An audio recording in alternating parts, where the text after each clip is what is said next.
Do you struggle like me asking for help? Do you ever feel like you are alone in the work that you are doing, whether it's for coaching or ministry or business?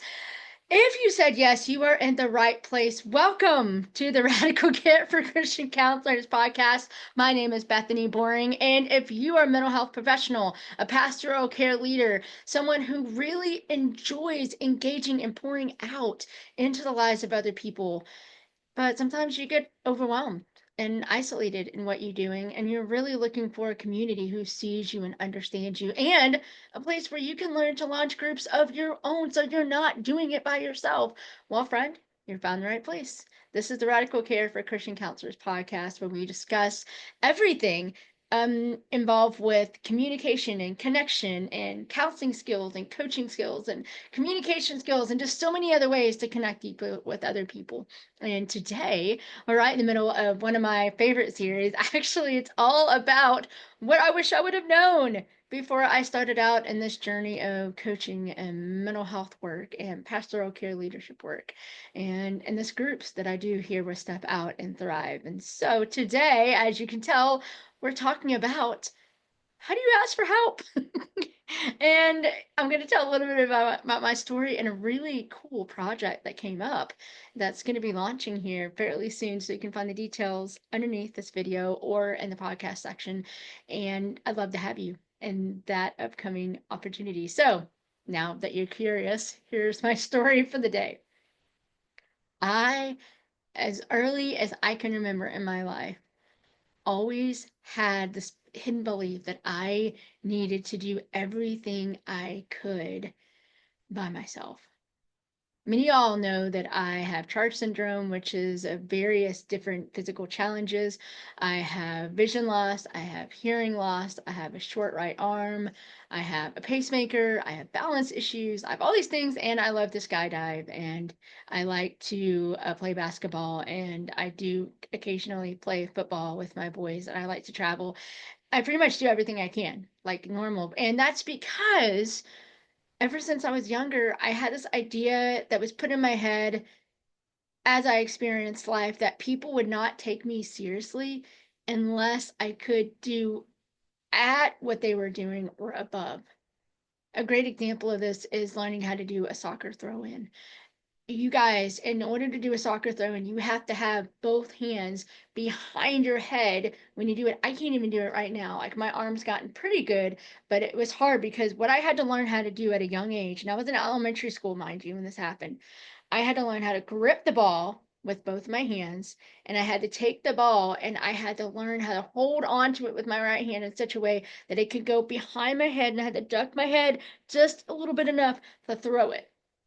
I had to practice this over and over and over and over again to the point where I remember, and I still feel it. It's hard to explain, but my shoulder, when I overuse my right arm, my shoulder is in pain and it connects all the way to my neck. So it can really, right now, if I were to do that, I would be in a lot of pain and I would probably have to do some physical therapy in order to really loosen those muscles again and be able to actually use my right arm as I can today. Sharing all this story is that I started to realize that the more I did things like that, especially when I got older, it actually made things harder. And I was losing out on the talents and the minds and the relationships with other people. I had to learn to ask for help. I had to go and get to that point where I had to realize, and God had to help me to realize that I needed help. And one of those incidences in my life was when I was walking through my divorce. And I was in different things that I had not had to figure out before. I remember one of the very first issues that I had was that our roof had to be replaced here on this house, and I didn't know what I was getting into, and I didn't have somebody there with me that I could talk to, and I couldn't be like, hey kids, they were younger at the time. And so I remember we had to get the roof replaced in order to get insurance. And I remember calling all these insurance companies and having these conversations and feeling way above my head of understanding. And then I would have these roofing companies come out and give me estimates and start using all this language that I didn't understand. And I would have to, really ask all these questions. And I went to a gentleman because I was working at the church at the time, very part time.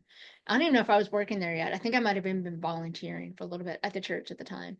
And I remember going to this gentleman that was on staff, and I said, "So, how much does it cost to get a roof replaced?" And he's like, "Huh?" And he started talking to me. He's like, "Well, how about you bring in these estimates that you're getting from all these people? And how about we talk about what it is and what it is that you want to get done and how you can be able to do it and payment plans and all this amazing things."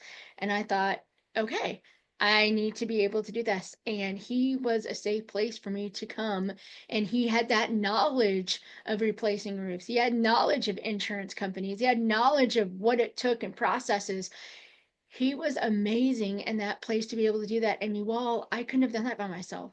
Even after and while the process was going on, he was checking in on us. It's like, "Hey, have you checked about this? Hey, have you looked here? Have you been able to see this?"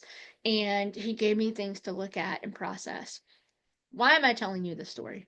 Well, as business owners and counselors and mental health professionals and those who are in ministry, a lot of times we see the very thing that's right in front of us, and we have that attitude that we've got to get it done because it's hard to work with other people. Can we be honest? It's hard. It adds a lot of complications into what we're doing. Sometimes it doesn't get done the way that we want it to get done. Sometimes it takes more time because you got to, depending on how many people you got involved, you have to make sure the time works for everybody and that they can all gather around and they can all be a part of the process, right?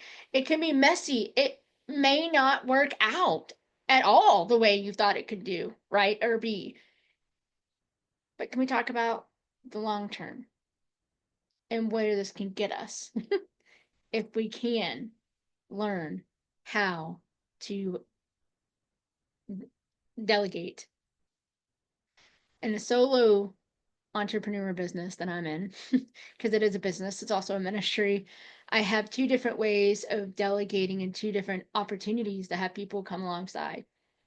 One is part of the things that we get to do in our TIP community groups as we train. And I say we because we're in a group together, but I work with these people for 6 months and they learn some of the rounds and they learn how we engage with other people and they learn the curious questions and they learn some of the techniques that we do in some of our groups. So when we have our Thursday twice a month check-ins where basically anybody can come and people can be a part of, who do you think I'm relying on if the group gets to be too big?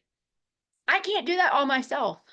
People want to come and check out and be a part of this group and check in with us, not check out. They want to come check in with us and have a safe place to be. I can only handle so many people by myself. I'm relying on the group that I have on Mondays that are really doing this and practicing this and doing this every single week to be able to be active and help out in the group on Thursday. And in return, they're learning about how to do this with other people so they can start a group of their own. That's what I want to happen. So that's a great example of that, where yes, it's kind of both and, but yet it's hard because I'm working with people, they don't have to show up. It would benefit them. It would be part of the process if they could show up. But if they don't, I'm kind of like by myself. So far we're getting to the point where we're growing that. So if you are interested in checking out what check-in groups look like, you can join us on Thursdays. You can go to bethanyboring.com to learn a little bit more of that, or shoot me an email, bethany@stepoutandthrive.com. If that interests you, it's an amazing group to be a part of. Another example of this is that I am in business, but I'm doing groups. So a lot of times in groups, I can't, because people are like, "What happens in a group?" Well, because of privacy, I can't go in and say live stream a group, obviously. That wouldn't be the same. So some of you guys noticed the other podcast that I got to do, and that was great. I'm not denying that was amazing to have those people show up, these ladies show up and actually share and have this conversation about what groups do. That took a lot of collaboration. We had to reschedule that call a couple times and we had to break it into parts, like you saw in the podcast. Without that, many of you all would have no clue what we do in our community groups. But also, what I'm learning how to do, and this is learning, ing, is I'm learning to connect with other people who have the same kind of passions that I do, that may even be with the same kind of people that I work with, but to come alongside and to showcase what they do, but also to help people start groups. I want people to start groups well, not just start them, to really start them well and be transformational. So one of the things that I'm working on right now as I'm filming this, and hopefully by the time this releases, I'll have the date that you could be part of this, but I'm doing a Launch Your Group challenge. And I've connected with amazing group facilitators, some of them nationally or internationally known. Some of them are locally, some of them are doing huge groups, some of them are doing smaller groups, but all of them are doing groups well. And I wanted to have you guys connect with them. So that's why I'm doing the Launch Your Group Challenge, because you get to hear what Step Out and Thrive does. You get practical daily things that you can do to actually start your group by the end of the week. At least I have a plan. But then here's some really cool things. I'm not doing it by myself. I'm giving you examples of people that are doing it and doing it well, and people that are willing to come alongside. And this is the great part about networking. You do not have to worry about people stealing your clients. These are people that I trust. These are people that I know that believe in Step Out and Thrive, and I believe in what they're doing. We are working together. There are things that they can offer my clients and my groups that I can't. Same thing, vice versa. I can offer some of their clients and their groups something that they can't. But if we don't work together, it really robs even my clients of different experiences that they might not get to have. You guys see what this is talking about here? You are not alone. You can be doing business or ministry on your own, so to speak, but you get to choose if you want to stay there. And if you do stay there in that aloneness, you are not only robbing yourself, but you are robbing your clients, and you are robbing the people that you are working for and with. So my challenge to you today is, what area do you need to invite people in? It can't be just in ministry settings. It could be volunteers. It could have people that you're going, okay, I need help in this area, but instead of just a take, you want to be able to give something too. So for those volunteers that are stepping up and doing that, you're offering a different type of relationship that you only get to have with those people because you get to see them more often. So what is that going to look like? What are you actually providing and pouring out into that area? Do you have the bandwidth to do that? Because here's the thing, as we grow and as we connect with other people, you have to assess your own bandwidth of what you're able to do.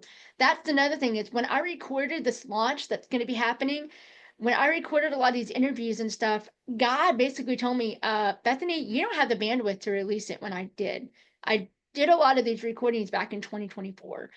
And God was like, you're not releasing this right now. You do not have the bandwidth to do that. And I thought, I'm like, no, because I do this, and then I had to go back to some of these people and go, it's not going to release when you guys thought it was going to release. So, and they were fine with that. They totally understood. That's the great part. They understood the bandwidth part. So it's going to release now. And now that I have the bandwidth and area to do it, it's going to release. And I'm so excited to have people learn how to launch a group and learn more about Step Out and Thrive and learn more about what my friends are doing. It's going to be amazing. I hope you guys can be a part of that. So as you're walking through, where do you need to invite people into? Maybe there's some people that are with you right now that you're going, this is not what we thought it was going to be. So maybe you need to have some of those hard conversations. Maybe you do feel alone and you're not even sure where to start with all of that. Well, come on, be a part of our check-in Thursday and talk about it. Let's have a conversation about it. Let's have a safe and seen place where you don't have to worry about clients or people being with you. In that way, you can have people being with you in curiosity and not knowing everything about your story. It's a safe place that we have in here on Zoom where we want you to be. So, with that being said, just know that you're not alone. I'm with you. You have several people that are with you. God is with you. And to know that you are seen and safe and secure, and you are right where God wants you to be. Because there's joy and there's beauty in every step. And you, my friend, can go chase the beauty that God is doing all around. And with other people who are with you. So, with that being said, go check out BethanyBoring.com. Get involved with the challenge. Check out our check-in Thursdays. And remember, dare to do more than just survive. Step out and thrive. I can't wait to see you guys next week. Bye.